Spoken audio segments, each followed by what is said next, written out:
Hello, everyone. Thank you. Good morning, and thank you for joining this session.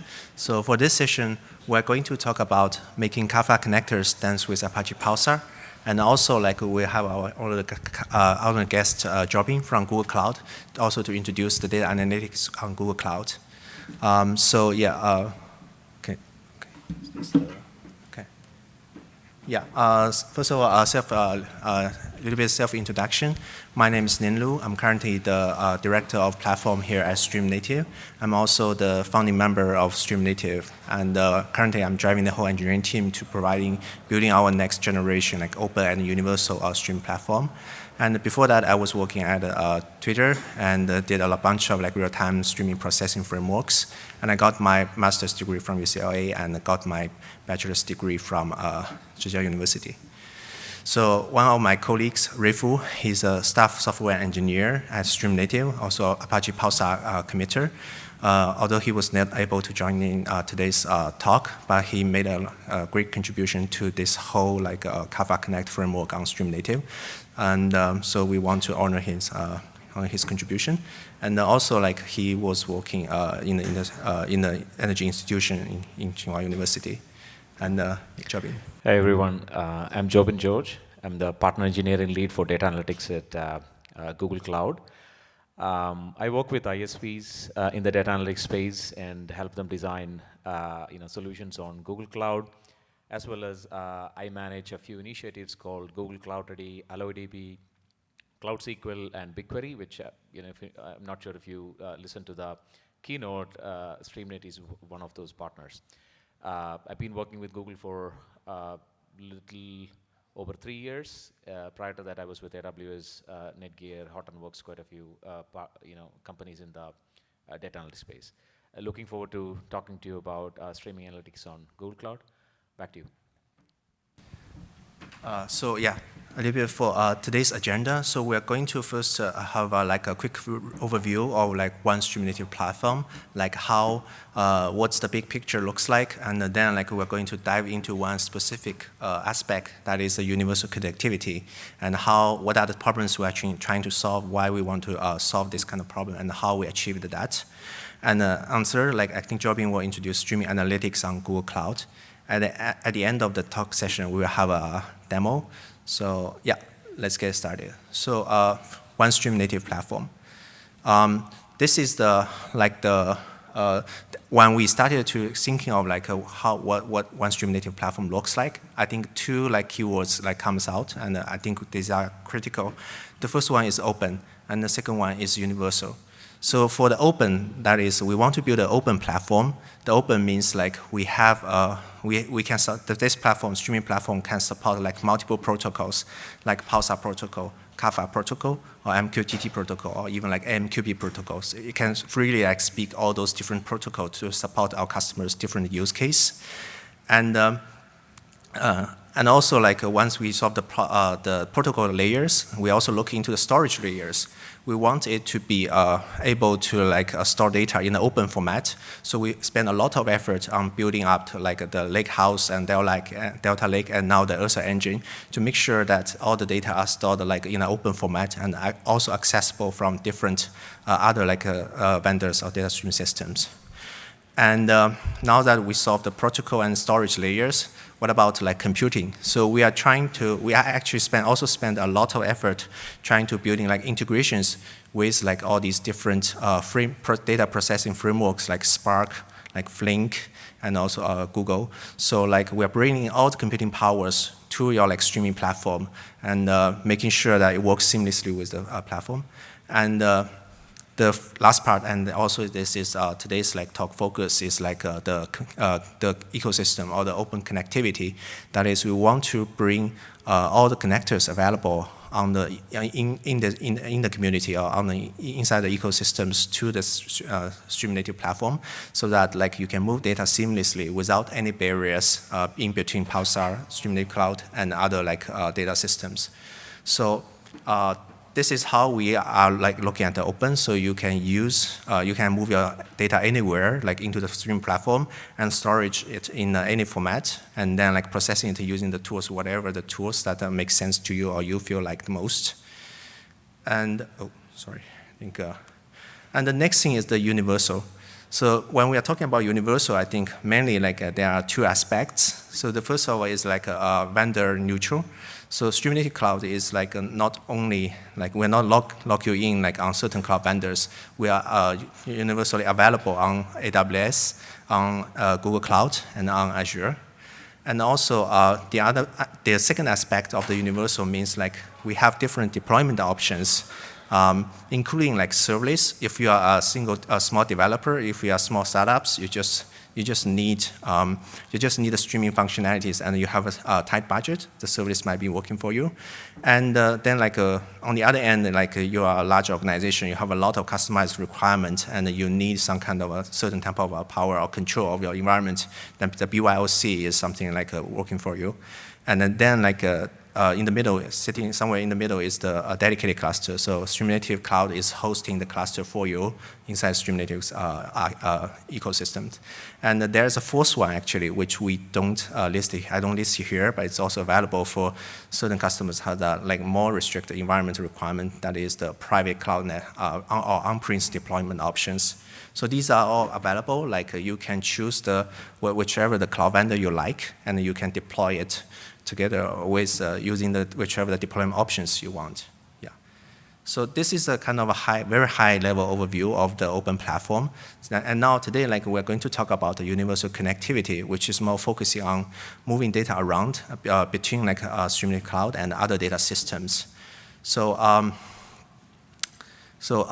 when I think the Kafka Connect or the Kafka protocol is a kind of the de facto standard in the data streaming area. So this is something that we cannot avoid. We don't want to compete with. More we want to embrace the ecosystem and reuse all the works people have been done, have been putting effort to make it available, quickly available to the customers. So okay. I think the reason why we want to do Kafka Connect is first of all, at the beginning of this year, Streamnative announced the Ursa engine preview, and then also we are spending a lot of effort to provide the Kafka on Streamnative, or KSN in short, compatible layers to make sure that the Streamnative Cloud is 100% compatible with Kafka protocols. Now that the systems can actually speak Kafka protocols, now the next step, natural step to solve is how we can help customers move data around using the Kafka protocols. So that's one of the incentives there.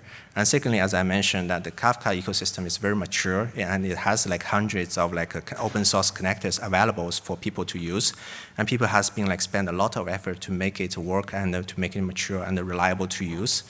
And that's why we decided that is something we can trust and we can rely on.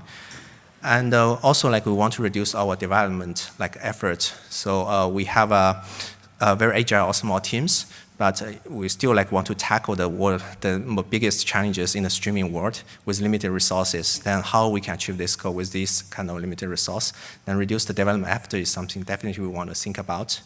And last but not least, the mature support for these connectors. Okay, so once we decide that we want to do the Kafka connectors, so they're always coming some kind of challenges.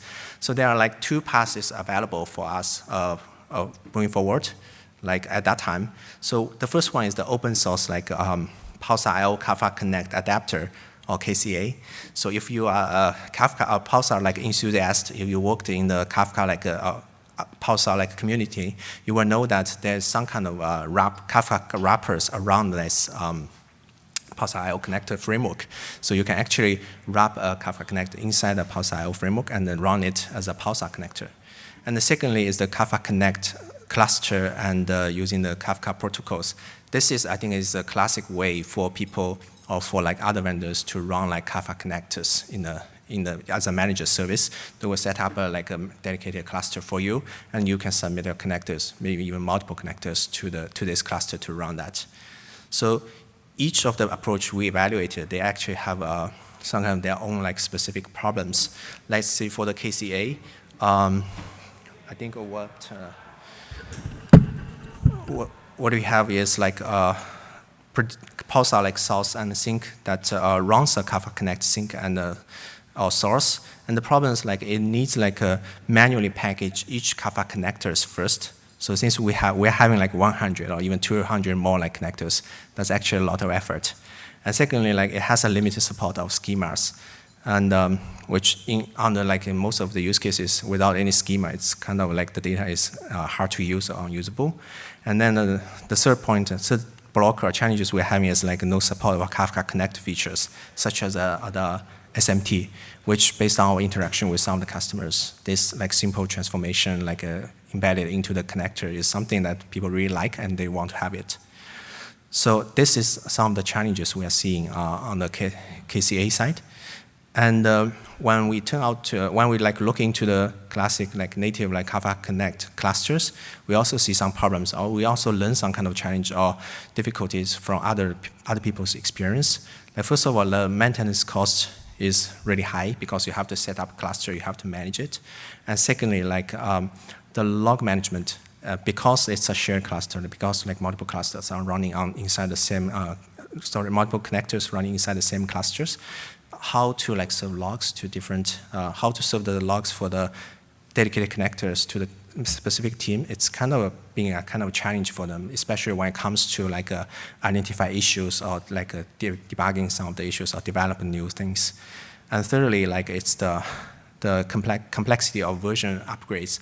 Sometimes like there is a fix for a certain connector, but it maybe only works with a certain version of the Kafka Connect framework or cluster.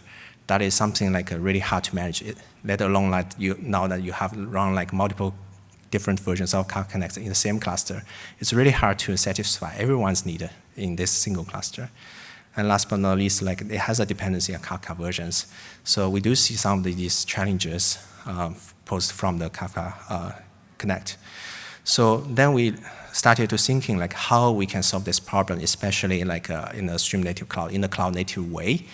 And it turns out that we actually solved the problems like several years ago when we moving the Pulsar functions and Pulsar IO connectors onto cloud.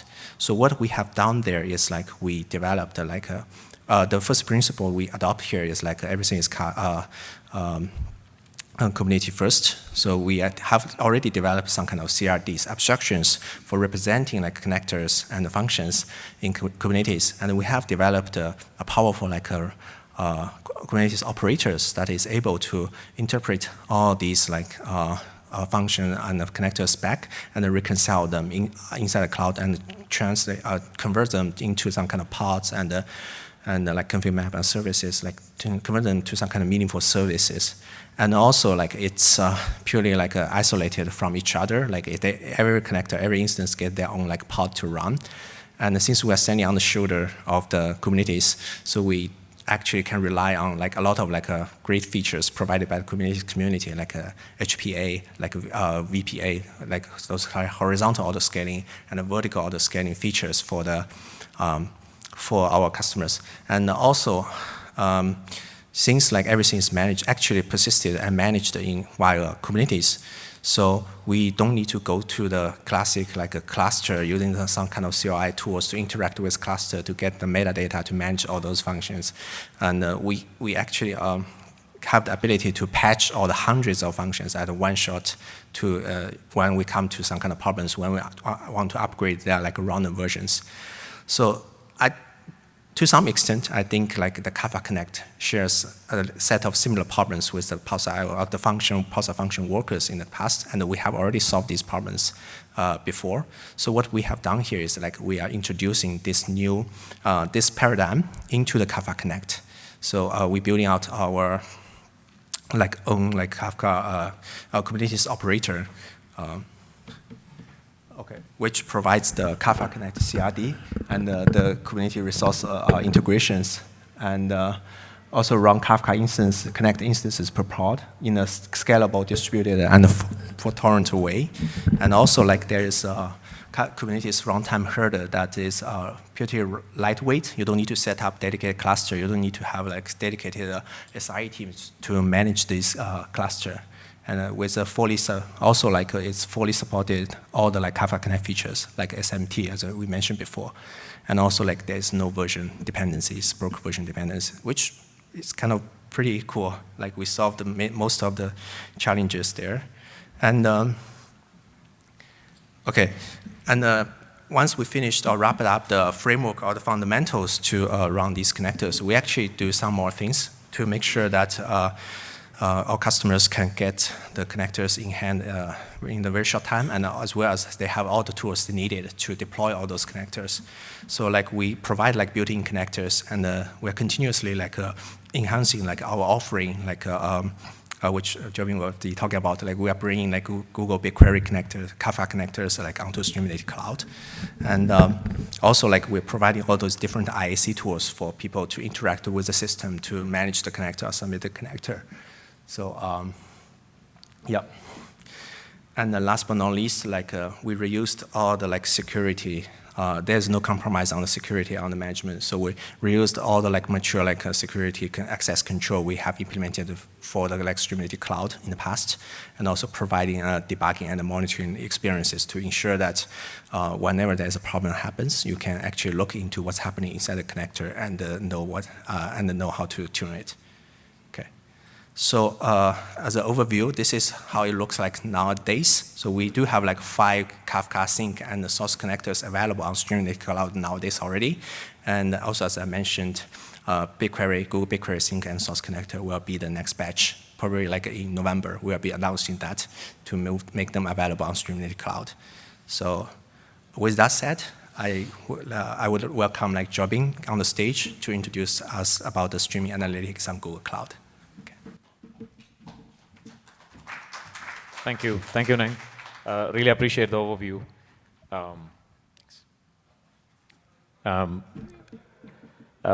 Now, like since Nang gave you an overview of like how things would work when it comes to streaming, I would like to touch upon like how things would look like when it comes to Google Cloud and the streaming analytics. What would be the building blocks we provide, the solutions we support, and things around it.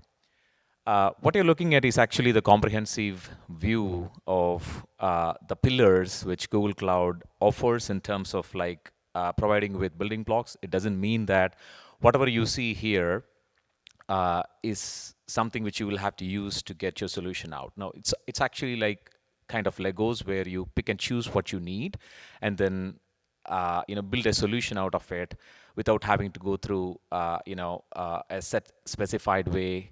A particular set of vendors would ask you to. Looking at the pillars, you can see like various options to ingest the data. It could be like simple as Cloud PubSub, or it could be coming from Apache Kafka for BigQuery, or even like any partner solution which is supporting streaming solution.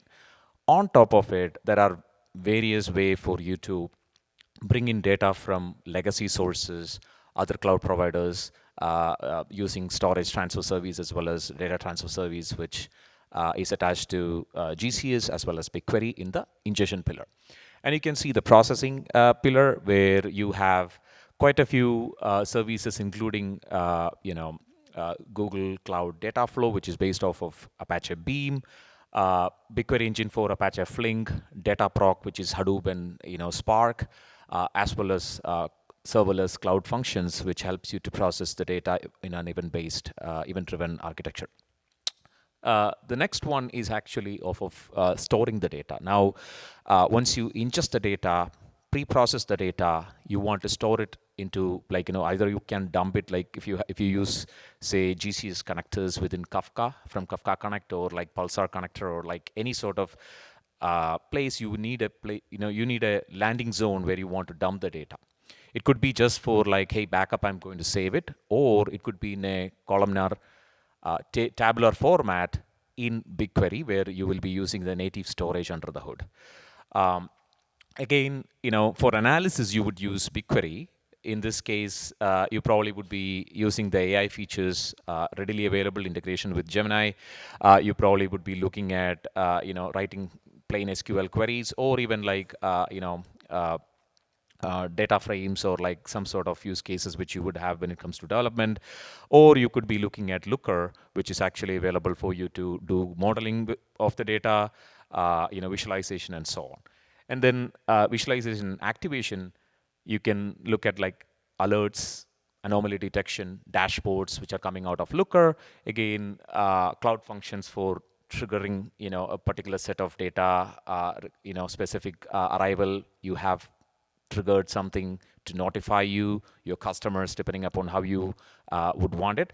And again, BigQuery continuous queries, which is actually continuously running queries, helping you to act on the data arriving into BigQuery instantaneously without you having to have dedicated infrastructure for that. I'll talk a little bit about that towards the end. You can see BigQuery is something which is very common in almost all of the pillars. That's where a lot of these capabilities, like you can talk about streaming data, arriving, acting on or working on this data, which is arriving within millisecond latency, but how can you intelligently approach it?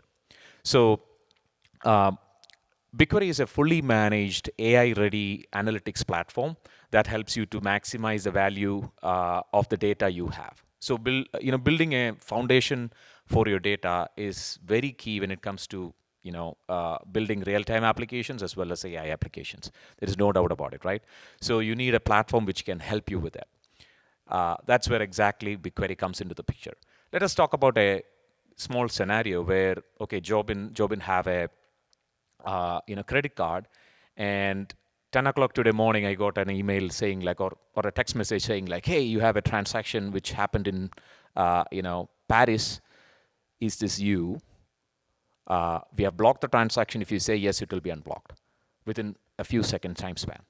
Or in another scenario, I could receive the same text message 30 minutes later and say, hey, by the way, this transaction happened, but if this is not you, why don't you contact the customer care from of this banking institution? It's simple, like which banking provider would you go with, or would you be happy with that you don't want somebody to fraudulently use your credit card and have issues later? Now, let us add a little bit more color there. Imagine Jobin have a travel job, and I travel for work, and I visit various places. Now, I could be traveling with my credit card, purchasing a coffee in the morning, in Paris. It may not be a fraudulent activity. How does the system know that Jobin have this kind of, pattern traveling different places, and he probably would use his credit card somewhere else? That's where historical insights would help you enrich the data as it is coming through, and then you would be able to catch it and say, oh, probably, you know what, I saw this, app. In the banking app, it is marked that Jobin is traveling, and I have seen transactions from different places in airports. So likely this is Jobin, so I don't have to block the transaction, but still alert the customer. So this is how from a gradual coloring perspective, like you're adding or enriching the data, or adding color to the data, making a great use case happen for the customers right there with very less time limit. Like you don't have restrictions like making intelligent decisions with very less within very less time. This is exactly how streaming analytics would look like in BigQuery, right? Like real-time streaming. You can see data could be flowing from Apache Kafka through Apache Pulsar, PubSub, data flow, depending upon whichever services or solution you would choose to stream data into BigQuery. And BigQuery offers like multiple entry points, including legacy streaming API, which can span up to like 1 GB per second streaming capability, as well as like storage write API, which is again for streaming for up to 3 Gbps, and even like processing with Apache Flink for BigQuery, and making all of these data available for you to act on it. Now, when action is happening, like you have continuous data coming in, you have to understand, okay, as soon as some data comes into my system, I want to make sure that I push it into downstream systems. Maybe there is a cart abandonment use case for retailer where Jobin just closed the window and he had a particular product in the cart. What do I do about it? I can immediately understand that Jobin left within a few seconds, I can trigger an email back to Jobin saying like, hey, let me provide you with 10% discount so that you can finish your order right away. So those are the kind of scenarios which will trigger from this. And then, of course, you can act on it using, Looker by, having your alert set, continuous queries, push data into PubSub, into downstream systems, into partner solutions like Stream Native, Bigtable. Depending upon your use case, you can utilize this. This is a comprehensive view of how Stream Native integrates with Google Cloud, and you can see how and various services we support. Starting with any sources, data can come in directly into any of the source connector, push it into the topics, land it into any provided targets here, as well as data coming from BigQuery. There is a source reader connector, Cloud SQL, AlloyDB. These are all Postgres and MySQL-based databases. Stream or push the data into PubSub if you want. As a PubSub target, you can push it into cloud storage, land it, act on it later, archived storage, BigQuery, Cloud SQL, AlloyDB, depending upon your use case, you can pick and choose. Again, with the introduction of Kafka Connect, it adds more color, more destinations for you to support. Google Spanner, Bigtable, Cloud Functions, Dataproc. It adds more and more integration points, making your use case even easier for you to target and tackle. I want to double click on the BigQuery use case because that is like, as a partner guy, I'm seeing a lot of adoption from partner products, landing data into BigQuery, consuming data from BigQuery, and we have a very big project which is based off of that, understanding the consumption. So when we look at it, it's evident that these partner products are contributing to our overall use cases, which means customers are continuously using partner products with BigQuery, and we see the trend of streaming data landing into BigQuery using these APIs, which I discussed, going up. Similar way, like Stream Native, it supports like different types of connectors, source connectors. It can land into the topics and then stream into BigQuery using our streaming API, and then customers would be able to act on it really quickly, which means like there is no buffering in the middle, there is no landing delay. The moment the data is available, it's available for you for analytics of that. I also want to mention Stream Native is actually a Google Cloud Ready partner for BigQuery, which means like they have gone through validation, of where we work with the partner and ensure that the integration is of top quality, ensuring that there is no issue. If there are any, we work with the partners to address them and take that forward. I had the privilege to work directly with Stream Native, to that matter, and help them achieve this. So I want to end with like one of the latest features, which again I had the privilege to work with many partners, 10 plus partners, to launch it into public preview, where continuous query is actually something where customers, like if you have to run a long running SQL query which generates output based off of the data arriving into BigQuery, into a BigQuery table, and act on that data, you can capture that and push it out into any of your choice of your, it could be a partner integration, it could be Bigtable, it could be PubSub, it could be another BigQuery table, depending upon your use case. So this opens up a lot of possibilities in terms of, generative AI applications, enriching the data, reverse ETL scenarios where you have to push down. Like I used to do reverse ETL like 6 years ago, but I didn't know it had that fancy name back then. It's all like the data going back into the system from your data warehouse at the end of the day to make sure that the data is, all in the system with, maybe it's going back to Salesforce. Maybe it's going back to, any sort of applications you're using, right?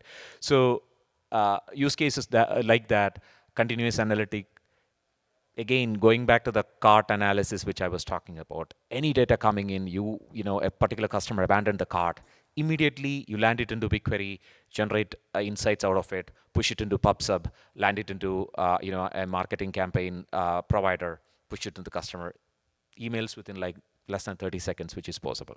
So it unlocks a lot of, capabilities, and this is how Stream Native could, work with you in order to enable the same. Using BigQuery continuous query, a long-running query, it generates outputs. The moment the query is running, and there is no new additional column, row added to it. Jobin George is a customer who just closed the browser window. He had a few products which is added to his cart, landed into the table. Immediately I can act on it. Okay, this particular data came in, continuous query, it's just pushed into PubSub, into the marketing campaign, went back to my inbox, I'm acting on it. So similar way, like PubSub connector, the data can be pushed into PubSub. PubSub source connector for Stream Native can consume the data right away, push it into downstream applications. It could be Pinecone, it could be Elastic, it could be MongoDB, it could be Aerospike. Depending upon the use case, you can use that.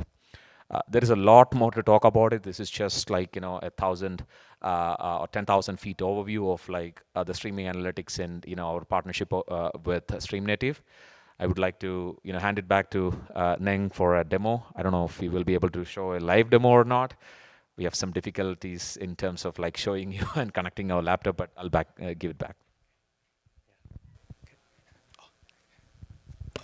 Okay, yeah. Thank you, Jobin. Yeah, it's our honor and a pleasure to working with you. So yeah, for the demo. So yeah, so it's a PPT demo, but everything works and it's running inside on my laptop in our systems. I just want to give you an overview of like what we have done and what's going on. And if you are interested to learn more, like I think we can check after the session. Oh. So what the screenshot here is like basically we are creating a data set and then creating a BigQuery table like in Google Cloud. So we have a very simple like schema with the ID, name, and the email as its schema, and its partition type is partition by day. So once we have this test-input BigQuery table available, so the next thing we're going to do is actually, so we're not developing our own like Kafka Sync BigQuery connectors. We're just using whatever is available actually in the open source community. That is the WePay Kafka Connect BigQuery Sync connector. So I just download that using curl, and then the next step we will be doing is actually uploading the uploading the jar files onto Stream Native Cloud. So this is it. This is all you need in order to launch actually a custom Kafka Sync or source connectors in Stream Native Cloud. So once we have the jar ready and we upload it into Stream Native Cloud, the next step would be actually writing a simple JSON configurations, like telling the system or telling the connector like what are the things you need to do. Like the topics is like the test input, and the default data set is the test Kafka Connect. And of course, there is some kind of access control, like the secret, like how to authenticate with Google. We have like already solved that using some kind of Stream Native secret mechanisms. And right here, like you don't need to provide a plain text for the secret. All you need to do is referring to the secret on Stream Native Cloud. And at the bottom of the line, last but not least, it's the package URL, which we just uploaded into Stream Native Cloud. So once we have this configuration file for running the Kafka BigQuery Sync connector, all we need to do is kcctl apply -f this file. And once the file has been applied, so all you can see is like the Kafka Sync connector will be showing up on Stream Native Cloud. This is the UI that we are checking on its logs. Currently, like it's constantly running, and if we ingesting any data, like in the real time using the Kafka console, like a producer, like following that schema we have specified before when we create a BigQuery table, so the data will actually immediately be available, like on on like Google Cloud's BigQuery like UI. So like I ingest like four rows like with different names and the emails. So that's like kind of the experience. And yeah, I have more to show you on my laptop. If you are interested, please like yeah, reach out. And yeah, I think with that said, this kind of concludes our presentation. I would like to welcome Jobin on board on stage again. Maybe if any questions, like we can answer.